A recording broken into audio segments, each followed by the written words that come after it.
পারেন আমি ইলেকশনের জন্য আসছি, না আসতে পারেন, নাও আসতে পারেন। ইলেকশন আমার জীবনের একমাত্র উদ্দেশ্য না। বাড়ানোর কোনো প্রশ্নই উঠে না। মানবিক করিডোর নো, বলে এসেছে। আমরা বলেছি যে আপনি বলেছেন, আপনি একজন মর্যাদাবান মানুষ, সম্মানিত মানুষ, আপনাকে আমরাই সবাই সমর্থন দিয়ে এই মহান দায়িত্ব আপনার উপরে দিয়েছে। আপনি বলেছেন এই বছরের ডিসেম্বর থেকে আগামী বছরের জুন এর ভিতরে আপনি নির্বাচন দিবেন। তিনি বলেছেন যে আমি আমার কথায় শক্ত আছি এবং সেই নির্বাচন আপনারা পাবেন। তবে আমি চাচ্ছি এমন একটা নির্বাচন যেটা ইতিহাস সৃষ্টি করবে এবং যেখানে প্রত্যেকটি মানুষ ভোট দিয়ে হাসি মুখে বের হবে। গিয়ে দেখবে না যে তার ভোট আরেকজন দিয়ে ফেলেছে, গিয়ে দেখবে না মাস্তানরা দখল করে আছে, গিয়ে দেখবে না কালো টাকা তাদের ভোট নিয়ে গেছে, এটা দেখবে না। এরকম একটা ভোট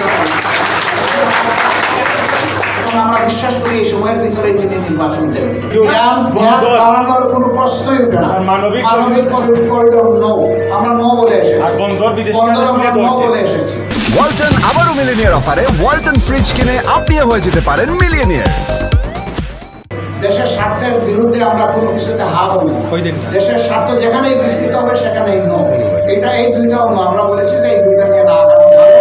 এটা এসে নির্বাচিত সরকারের যদি এই ধরনের কোনো ইস্যু থাকে পার্লামেন্ট এটা ডিসাইড করে।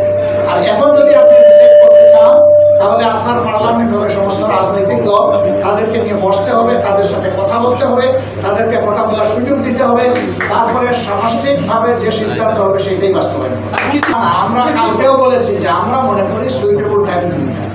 একটা হলো রোজার আগে অর্থাৎ ফেব্রুয়ারির মাঝখানে, আরেকটা হলো যদি রোজার আগে আপনাদের কিছু কাজ একান্ত বাকি থেকে যায়, ম্যাক্সিমাম এটা এপ্রিল পার হওয়া উচিত নয়, কারণ এরপরে আমাদের দেশের সিজন খারাপ হবে।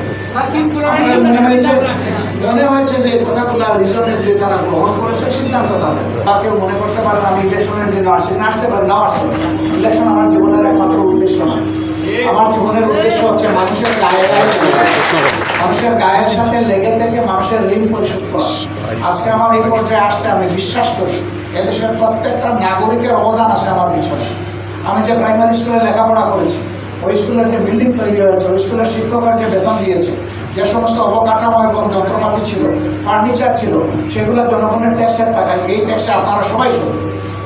এই যে ব্যাগ আপনারা দেন না, ভ্যালু এডেড ট্যাক্স, যে কোনো জিনিস কিনতে গেলে তো ভ্যাট দিতে হয়, এটাই তো ট্যাক্স। সেই ট্যাক্সগুলোই তো জমা হয়ে রাষ্ট্রের উন্নয়ন হয়। কাজেই ভাই আমি এবং আমরা আপনাদের সবার কাছে নিই এই ঋণবোধটা যেন আমাদের অন্তরে থাকে, যে শুধু আমার বাবার টাকায় আর মায়ের দোয়ায় আমি মানুষ হয়ে যাইনি, এর পর্যায়ে আসেনি। এদেশের 18 কোটি মানুষের দোয়া ছিল, অবদান ছিল, সাহিত্য ছিল। তাদের সকলের সাহিত্য অবদান দোয়ায় আমি এবং আমাদের মতো মানুষ যারা আল্লাহ তাআলা আমাদেরকে এই পর্যায়ে এসেছে, আমরা যেন নিমক খারাপ না হয়ে আপনারা দোয়া করবেন।